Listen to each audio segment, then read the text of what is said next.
Recording by Becky Crackle, Canal Winchester, Ohio. This is Romeo and Juliet by William Shakespeare. Act 2, Scene 1. An open place adjoining Capulet's garden. Enter Romeo. Romeo. Can I go forward when my heart is here? Turn back, dull earth, and find thy centre out. He climbs the wall and leaps down within it. Enter Benvolio and Mercutio.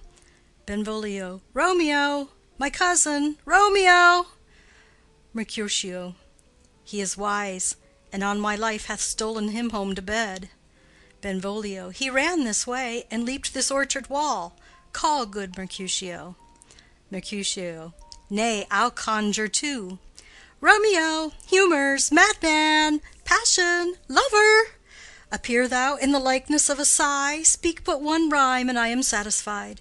Cry but ah me, pronounce but love and dove, speak to my gossip Venus one fair word, one nickname for her purblind son and heir, young auburn Cupid, he that shot so trim, when King Cophetua loved the beggar maid. He heareth not, he stirreth not, he moveth not. The ape is dead, and I must conjure him. I conjure thee by Rosaline's bright eyes, by her high forehead and her scarlet lip, by her fine foot, straight leg, and quivering thigh, and the domains that there adjacent lie, that in thy likeness thou appear to us. Benvolio. And if he hear thee, thou wilt anger him. Mercutio. This cannot anger him. 'Twould anger him to raise a spirit in his mistress's circle, of some strange nature, letting it there stand till she had laid it and conjured it down. That were some spite. My invocation is fair and honest, and in his mistress's name I conjure only but to raise him up. Benvolio. Come, he hath hid himself among these trees, to be consorted with the humorous night. Blind is his love, and best befits the dark. Mercutio.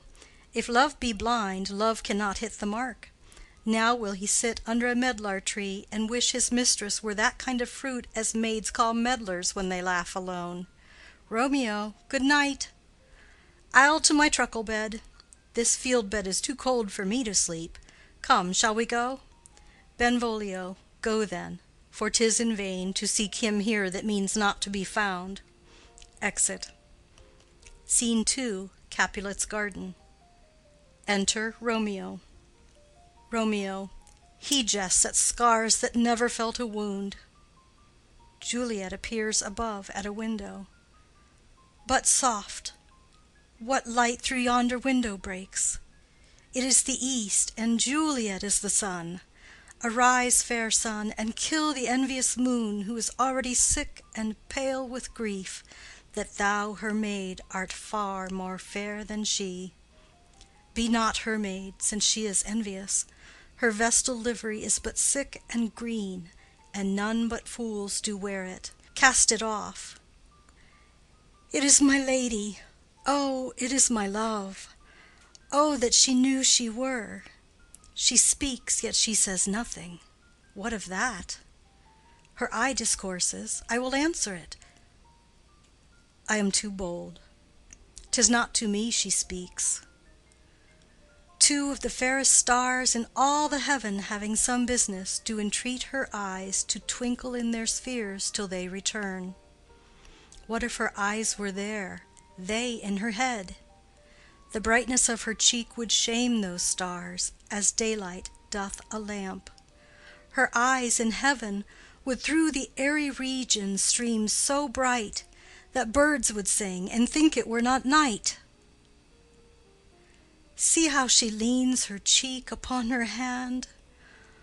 Oh, that I were a glove upon that hand, that I might touch that cheek. Juliet. Ah me! Romeo. She speaks. Oh, speak again, bright angel, for thou art as glorious to this night, being o'er my head, as is a winged messenger of heaven unto the white upturned wondering eyes of mortals that fall back to gaze on him when he bestrides the lazy pacing clouds and sails upon the bosom of the air. Juliet. Oh, Romeo, Romeo! wherefore art thou Romeo? Deny thy father, and refuse thy name. Or if thou wilt not, be but sworn my love, and I'll no longer be a Capulet. Romeo aside. Shall I hear more, or shall I speak at this? Juliet. 'Tis but thy name that is my enemy. Thou art thyself, though not a Montague. What's Montague? It is nor hand, nor foot, nor arm, nor face, nor any other part belonging to a man. Oh, be some other name. What's in a name? That which we call a rose by any other name would smell as sweet. So Romeo would, were he not Romeo called, retain that dear perfection which he owes without that title. Romeo, doff thy name, and for that name, which is no part of thee, take all myself. Romeo. I take thee at thy word. Call me but love, and I'll be new baptized. Henceforth I never will be Romeo. Juliet. What man art thou, that thus bescreened in night so stumblest on my counsel? Romeo. By a name I know not how to tell thee who I am. My name, dear saint, is hateful to myself, because it is an enemy to thee. Had I it written, I would tear the word. Juliet. My eyes have not yet drunk 100 words of that tongue's utterance, yet I know the sound. Art thou not Romeo, and a Montague? Romeo. Neither, fair saint, if either thee dislike. Juliet. How camest thou hither? Tell me, and wherefore? The orchard walls are high and hard to climb, and the place death, considering who thou art, if any of my kinsmen find thee here. Romeo. With love's light wings did I o'erperch these walls, for stony limits cannot hold love out. And what love can do, that dares love attempt. Therefore thy kinsmen are no let to me. Juliet. If they do see thee, they will murder thee. Romeo. Alack, there lies more peril in thine eye than 20 of their swords. Look thou but sweet, and I am proof against their enmity. Juliet. I would not for the world they saw thee here. Romeo. I have night's cloak to hide me from their sight, and but thou love me, let them find me here. My life were better ended by their hate than death prorogued wanting of thy love. Juliet. By whose direction foundst thou out this place? Romeo. By love, that first did prompt me to inquire. He lent me counsel, and I lent him eyes. I am no pilot, yet wert thou as far as that vast shore washed with the furthest sea, I would venture for such merchandise. Juliet. Thou knowest the mask of night is on my face, else would a maiden blush bepaint my cheek for that which thou hast heard me speak to-night. Fain would I dwell on form, fain deny what I have spoke. But farewell compliment. Dost thou love me? I know thou wilt say aye, and I will take thy word. Yet if thou swearest, thou mayst prove false. At lovers' perjuries they say Jove laughs. O gentle Romeo, if thou dost love, pronounce it faithfully, or if thou thinkest I am too quickly won, I'll frown and be perverse and say thee nay, so thou wilt woo. But else not for the world. In truth, fair Montague, I am too fond, and therefore thou mayst think my haviour light. But trust me, gentleman, I'll prove more true than those that have more cunning to be strange. I should have been more strange, I must confess, but that thou overheardst ere I was ware my true love passion. Therefore pardon me, and not impute this yielding to light love, which the dark night hath so discovered. Romeo. Lady, by yonder blessed moon I swear, that tips with silver all these fruit-tree tops. Juliet. Oh, swear not by the moon, the inconstant moon, that monthly changes in her circled orb, lest that thy love prove likewise variable. Romeo. What shall I swear by? Juliet. Do not swear at all.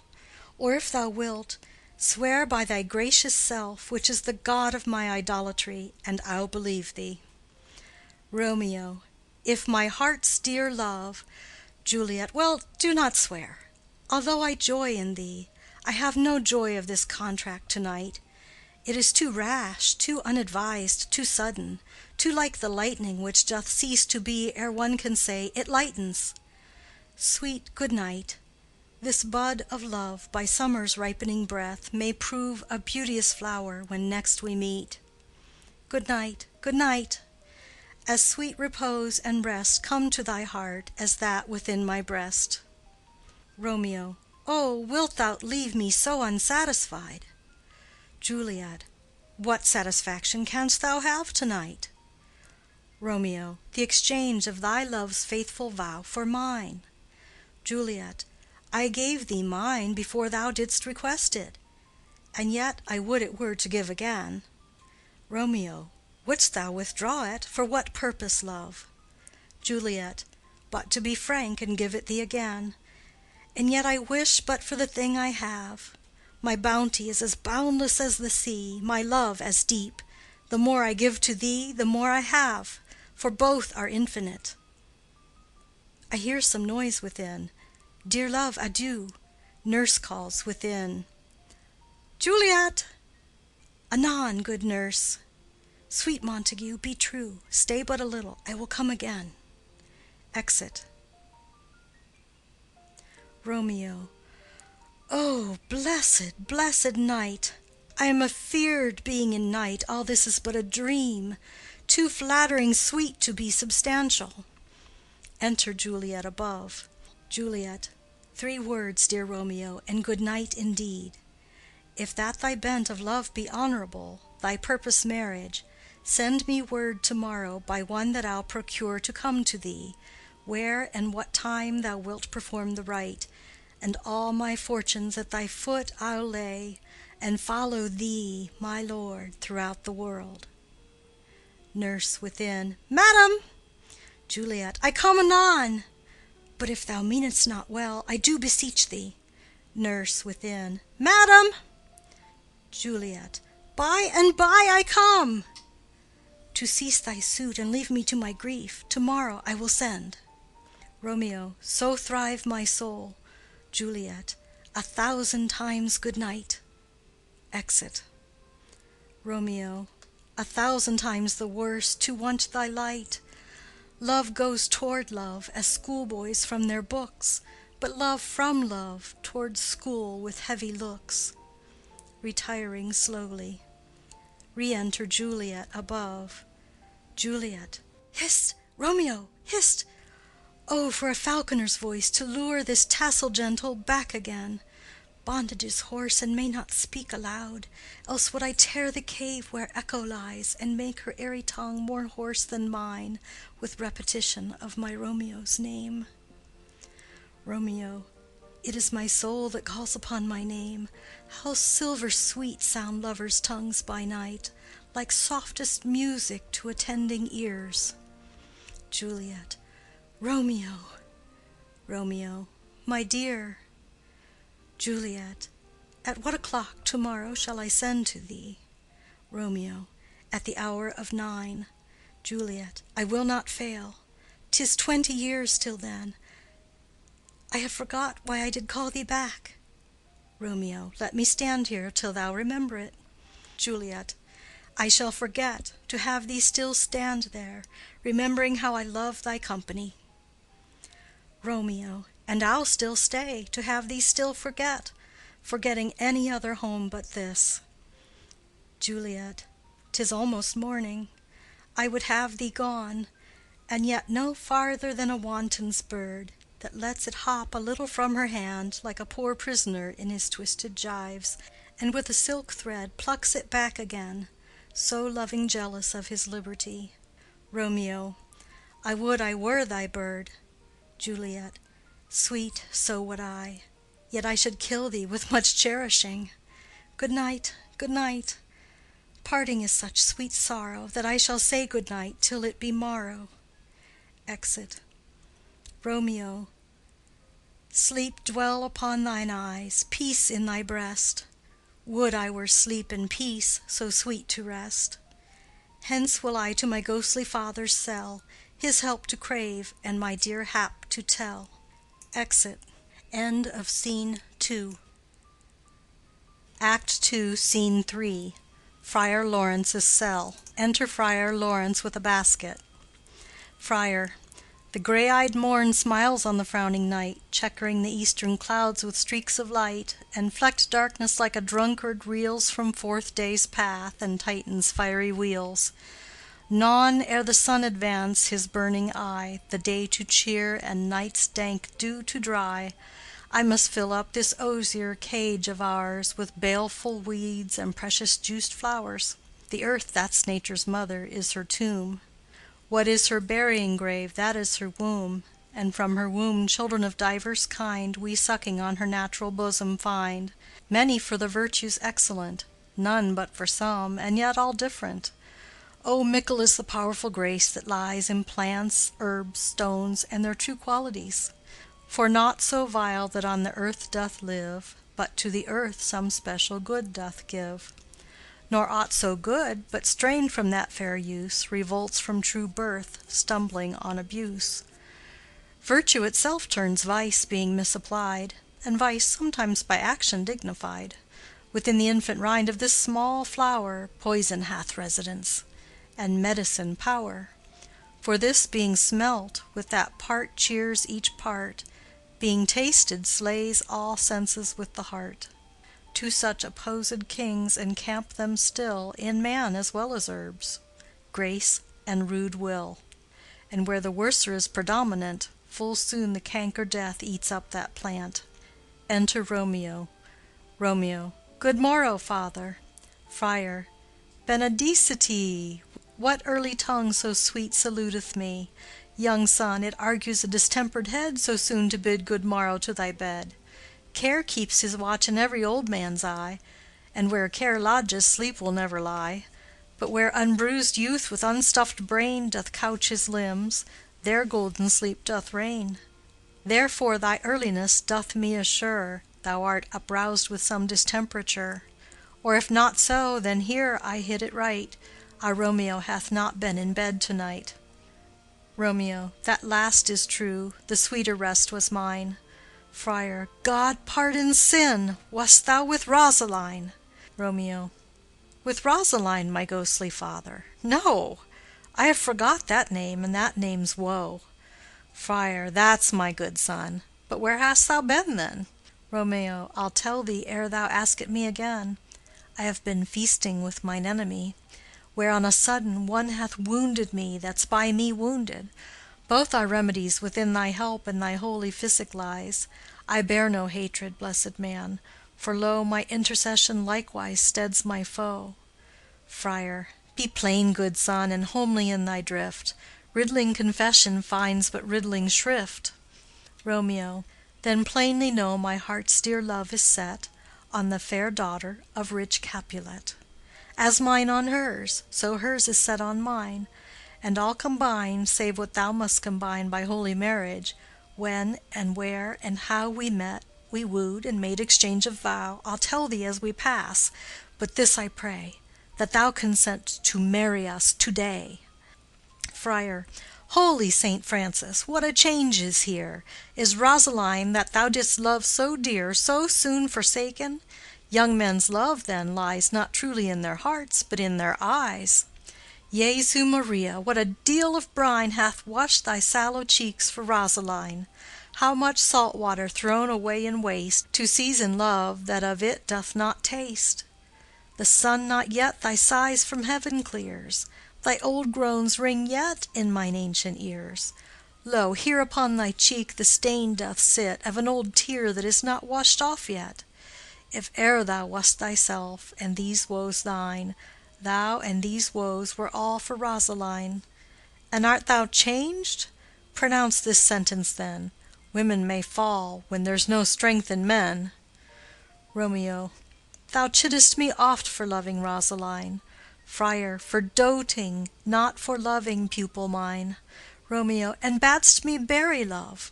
Friar. Not in a grave to lay one in, another out to have. Romeo. I pray thee, chide not. She whom I love now doth grace for grace and love for love allow. The other did not so. Friar. Oh, she knew well thy love did read by rote that could not spell. But come, young waverer, come go with me. In one respect I'll thy assistant be, for this alliance may so happy prove to turn your household's rancour to pure love. Romeo. Oh, let us hence. I stand on sudden haste. Friar. Wisely and slow. They stumble that run fast. Exit. Scene 4. A street. Enter Benvolio and Mercutio. Mercutio. Where the devil should this Romeo be? Came he not home to-night? Benvolio. Not to his father's. I spoke with his man. Mercutio. Ah, that same pale hard-hearted wench, that Rosaline, torments him so that he will sure run mad. Benvolio. Tybalt, the kinsman to old Capulet, hath sent a letter to his father's house. Mercutio. A challenge on my life. Benvolio. Romeo will answer it. Mercutio.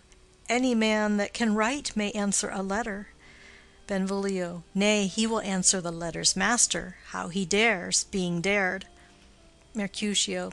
Alas, poor Romeo, he is already dead, stabbed with a white wench's black eye, shot through the ear with a love song, the very pin of his heart cleft with the blind bow boy's butt shaft. And is he a man to encounter Tybalt? Benvolio. Why, what is Tybalt? Mercutio. More than prince of cats, I can tell you.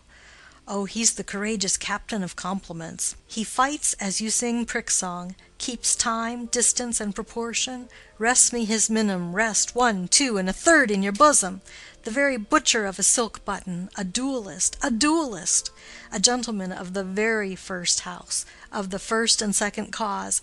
Ah, the immortal passado, the punto reverso, the hey— Benvolio. The what? Mercutio. The pox of such antic, lisping, affecting fantasticos, these new tuners of accents. By Jesu, a very good blade, a very tall man, a very good whore. Why, is not this a lamentable thing, grandsire, that we should be thus afflicted with these strange flies, these fashion-mongers, these pardon-the-mois, who stand so much on the new form that they cannot sit at ease on the old bench? Oh, their bonds, their bonds! Benvolio. Here comes Romeo, here comes Romeo. Mercutio. Without his roe, like a dried herring. O flesh, flesh, how art thou fishified! Now he is for the numbers that Petrarch flowed in. Laura to his lady was but a kitchen wench. Mary, she had a better love to berhyme her. Dido, a dowdy. Cleopatra, a gypsy. Helen and Hero, Hildings and harlots. Thisbe, a grey eye or so, but not to the purpose. Enter Romeo. Signor Romeo, bonjour. There's a French salutation to your French slop. You gave us the counterfeit fairly last night. Romeo. Good morrow to you both. What counterfeit did I give you? Mercutio. The slip, sir, the slip. Can you not conceive? Romeo. Pardon, good Mercutio, my business was great, and in such a case as mine a man may strain courtesy. Mercutio. That's as much as to say, such a case as yours constrains a man to bow in the hams. Romeo, meaning to curtsy. Mercutio. Thou hast most kindly hit it. Romeo. A most courteous exposition. Mercutio. Nay, I am the very pink of courtesy. Romeo. Pink for flower. Mercutio. Right. Romeo. Why, then is my pump well flowered.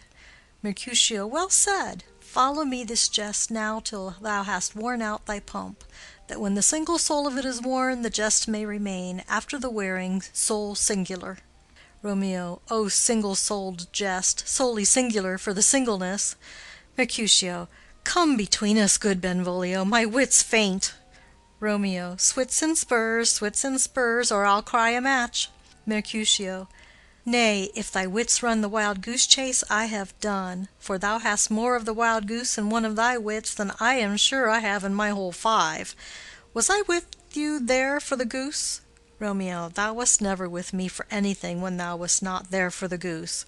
Mercutio. I will bite thee by the ear for that jest. Romeo. Nay, good goose, bite not. Mercutio. Thy wit is a very bitter sweeting. It is a most sharp sauce. Romeo. And is it not then well served in to a sweet goose?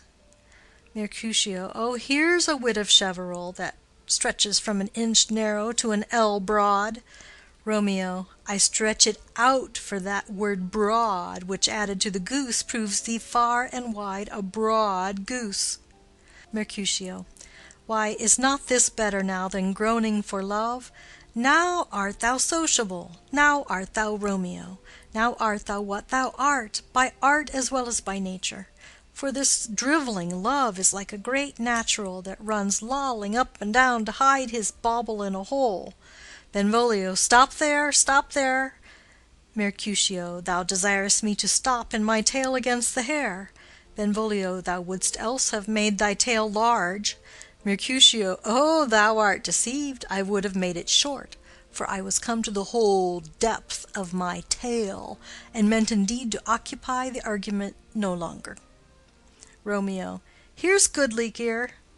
Enter Nurse and Peter. Mercutio.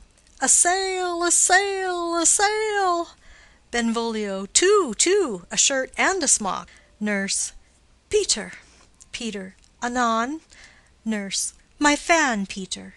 Mercutio. Good Peter, to hide her face, for her fan's the fairer face. Nurse. God ye good morrow, gentlemen. Mercutio.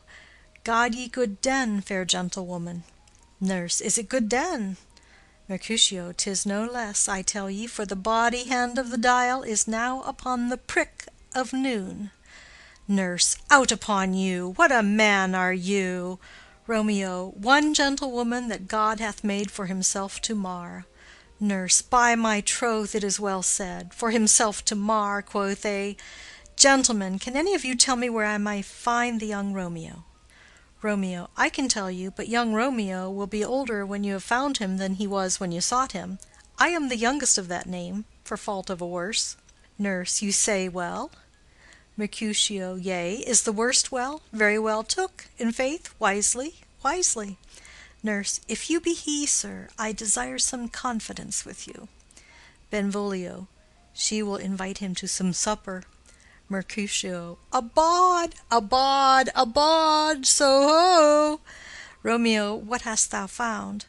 Mercutio. No hare, sir, unless a hare, sir, in a Lenten pie that is something stale and hoar ere it be spent. He sings.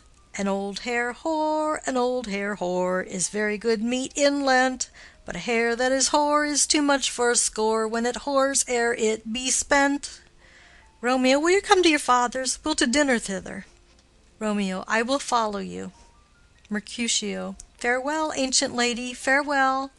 Lady, lady, lady. Exit Mercutio and Benvolio. Nurse.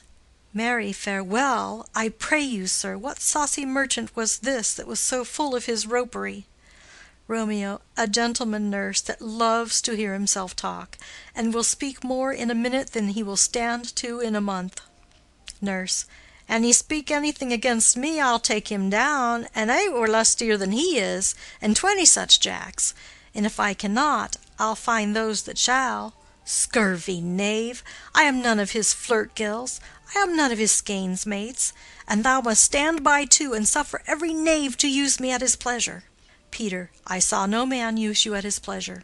If I had, my weapon should quickly have been out, I warrant you. I dare draw as soon as any other man, if I see occasion, in a good quarrel, and the law is on my side. Nurse. Now, afore God, I am so vexed that every part about me quivers. Scurvy knave! Pray you, sir, a word. And as I told you, my young lady bid me inquire you out. What she bade me say, I will keep to myself.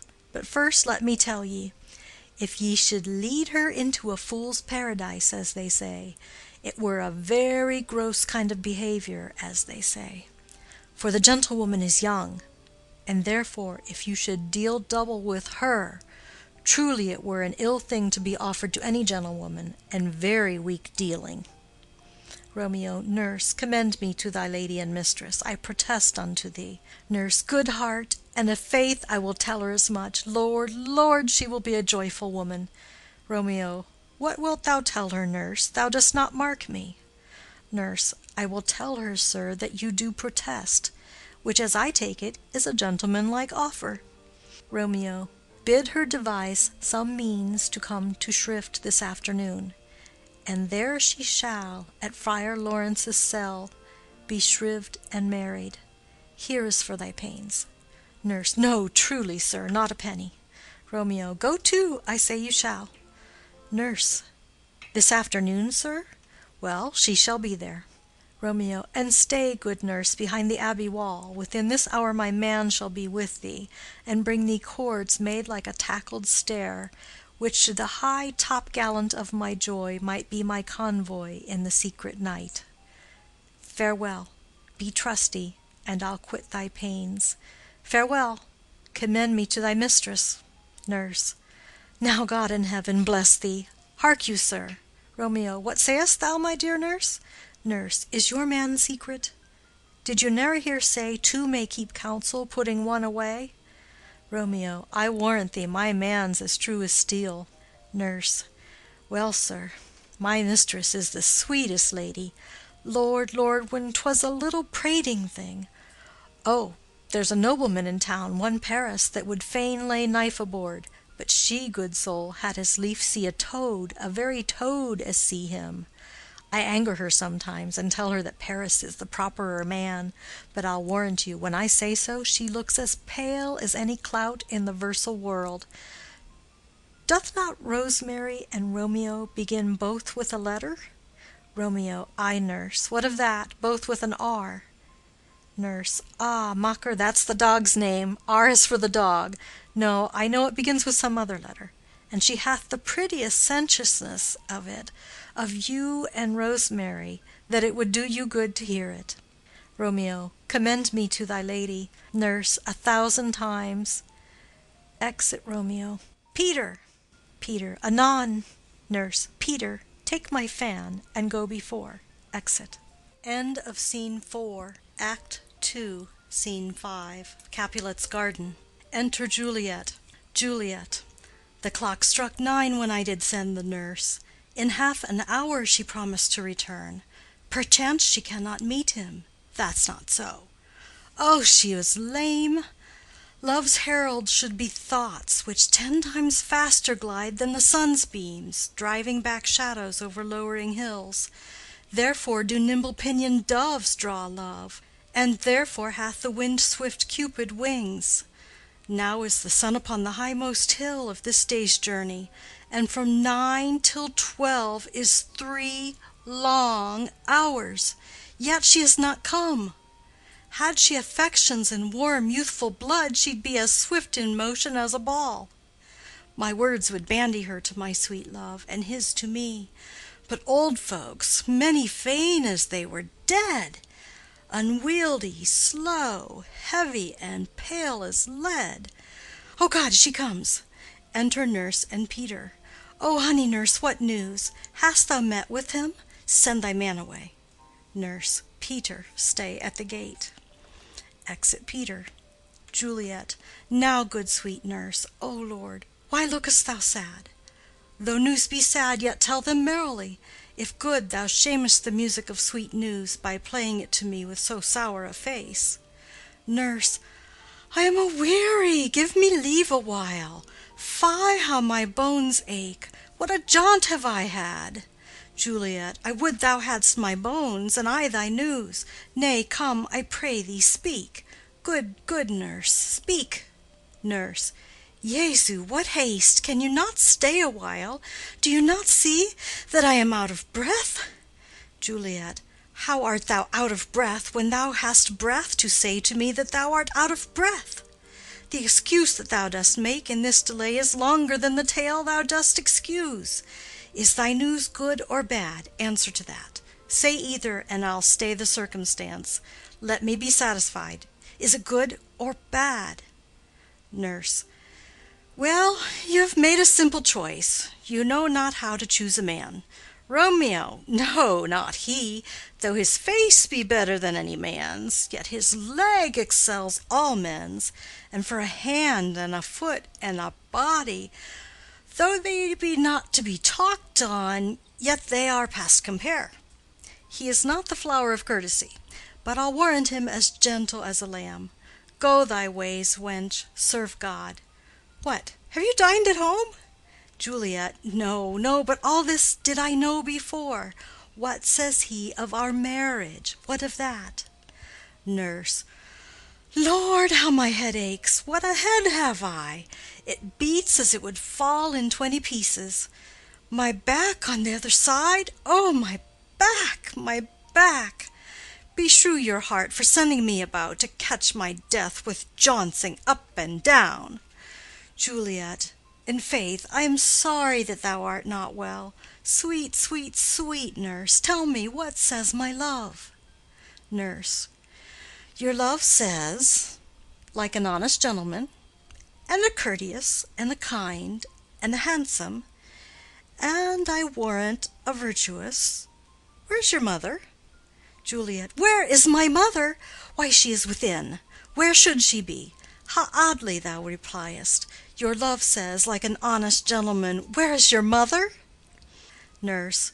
O God's lady dear, are you so hot? Mary, come up, I trow. Is this the poultice for my aching bones? Henceforward do your messages yourself. Juliet. Here's such a coil. Come, what says Romeo? Nurse. Have you got leave to go to shrift to-day? Juliet. I have. Nurse. Then hie you hence to Friar Lawrence's cell. There stays a husband to make you a wife. Now comes the wanton blood up in your cheeks. They'll be in scarlet straight at any news. Hie you to church. I must another way, to fetch a ladder, by the which your love must climb a bird's nest soon when it is dark. I am the drudge, and toil in your delight, but you shall bear the burden soon at night. Go, I'll to dinner. Hie you to the cell. Juliet. Hie to high fortune! Honest nurse, farewell. Exit.